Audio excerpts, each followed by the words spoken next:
Bonjour mesdames, bonjour mesdemoiselles, bonjour messieurs, auditrices et auditeurs de la VDC, bonjour.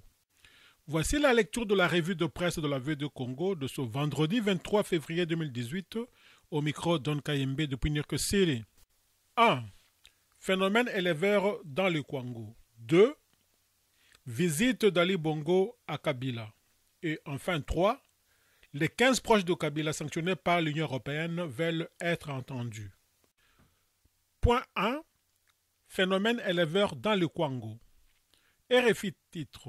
Éleveurs déplacés en RDC, le ministre annonce des mesures. Le gouvernement de la RDC a réagi suite aux inquiétudes exprimées par la société civile de la province de Congo sur l'afflux de nouveaux éleveurs et leurs troupeaux des zébus venus de l'est du pays. Les habitants de Congo, représentés par leurs notables, avaient dénoncé le fait que ces troupeaux ravagent leurs champs. Ils craignent également de se voir dépossédés de leurs terres à la longue.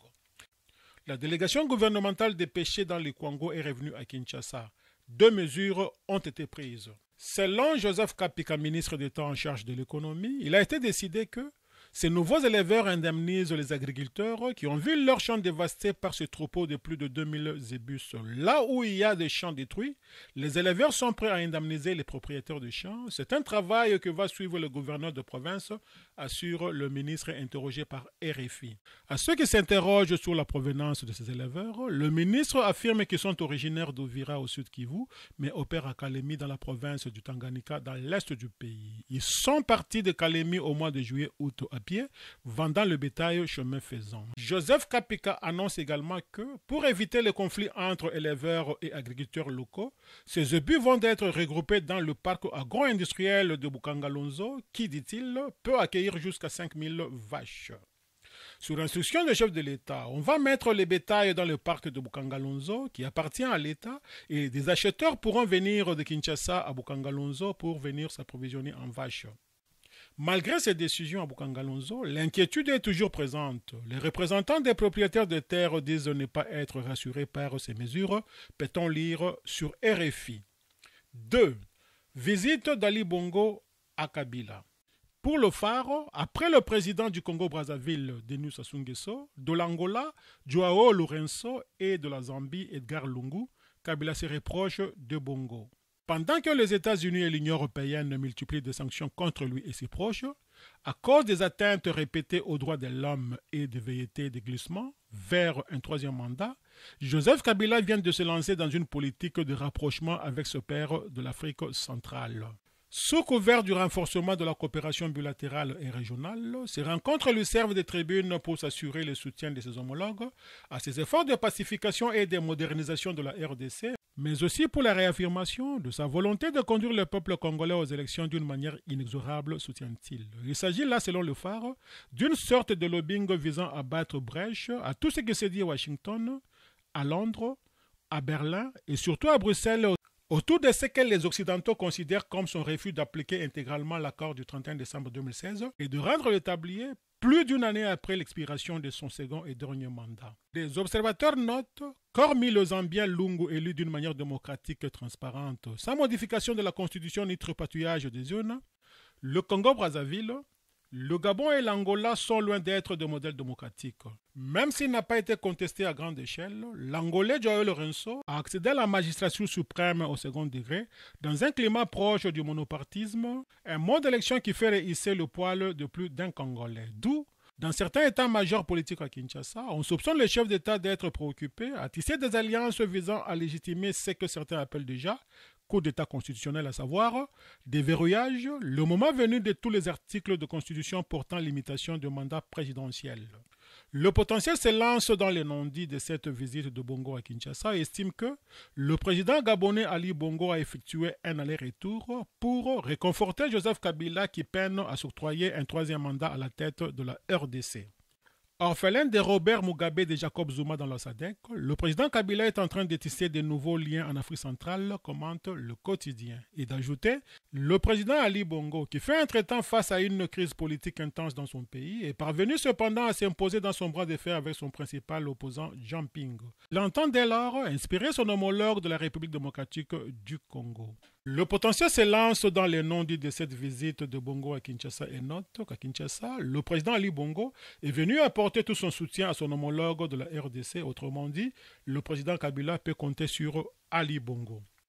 Pour Forum des As, devant le président gabonais hier à Kinshasa, Joseph Kabila réaffirme le caractère irréversible du processus électoral. Forum des As souligne que le communiqué final de cette rencontre relève que cette visite fait suite à la rencontre de Franceville en République gabonaise en date du 24 avril 2017 entre les deux chefs d'État, au cours de laquelle ils ont échangé sur les réformes institutionnelles en cours au sein de la Communauté économique des États de l'Afrique centrale, CEEAC en sigle, et passé en revue la situation dans la sous-région ainsi que les relations bilatérales entre le Gabon et la République démocratique du Congo. Les 3 points abordés ont porté primo sur l'organisation à Libreville de la 2e session extraordinaire de COPAX, conférence de chefs d'État du Conseil de paix et de sécurité de l'Afrique centrale, le 5 et le 6 mars 2018. Secundo, sur l'examen de la situation générale de l'Afrique centrale. Et tertio, sur les relations bilatérales entre les deux pays, rapporte Forum des As. 3. Les 15 proches de Kabila sanctionnés par l'Union européenne veulent être entendus. Jeune Afrique annonce RDC. 15 proches de Kabila sanctionnés demandent à être entendus devant le Conseil de l'Union européenne. Un cabinet d'avocats belges a indiqué ce vendredi à Jeune Afrique que 15 proches du président congolais Joseph Kabila, sous les coups des sanctions de l'Union européenne, demandent à être entendus le plus rapidement possible devant le Conseil de l'Union européenne. En voici les raisons. Les 15 personnalités congolaises visées par les sanctions de l'Union européenne ont chargé leurs avocats, Maître Thierry Bontenk et Maître Patrick Dehoff, à déposer en leur nom de demandes de réexamen d'accès au dossier et d'audition devant le Conseil de l'Union européenne, explique-t-il, dans un communiqué transmis à Jeune Afrique. Ces demandes ont été déposées entre le 15 et le 21 février en réaction au renouvellement des sanctions du 11 décembre 2017. Pourquoi ont-ils saisi le Conseil de l'Union européenne? Maître Thierry Bontenk soutient que lorsqu'il y a renouvellement de sanctions, l'Union européenne doit entendre les personnes visées par ces mesures restrictives. Il n'a pas été le cas pour nos clients, déplore l'avocat. À l'en croire, ces 15 proches de Kabila sous les coups des sanctions n'ont reçu aucune explication du Conseil de l'Union européenne sur les faits qui leur sont reprochés. L'Union européenne justifie l'adoption des mesures restrictives, gel des avoirs et interdiction d'entrée et de séjour sur le territoire à l'égard des proches de Kabila, occupant des postes de responsabilité dans l'administration de l'État et dans la chaîne de commandement des forces de sécurité de la RDC par les entraves du processus électoral et les violations des droits de l'homme dans le pays. Qui sont donc ces 15 proches de Kabila concernés? Dans les lots des personnalités congolaises visées et défendues par les avocats belges, on le retrouve Emmanuel Ramazani Chadari, ex-ministre de l'Intérieur. Lambert Mende, porte-parole du gouvernement. Évariste Bochab, ex-ministre de l'Intérieur. Kalev Moutonde, chef de la redoutable Agence nationale de renseignement ANER. Jean-Claude Kazembe, ancien gouverneur du Haut-Katanga. Alex Kande, ancien gouverneur du Kasaï central. Roger Kabelissa, chef du département de la sécurité intérieure de la NR. Delphin Kayembe, chef du renseignement militaire. John Numbi, ancien patron de la police. Célestin Kanyama, ex-commandant de la police dans la ville de Kinshasa, chef de l'unité anti-émeute de la police. Gabriel Amissi, alias Tangofor, commandant dans la première zone de défense de l'armée. Ilunga Kampete, commandant de la garde républicaine.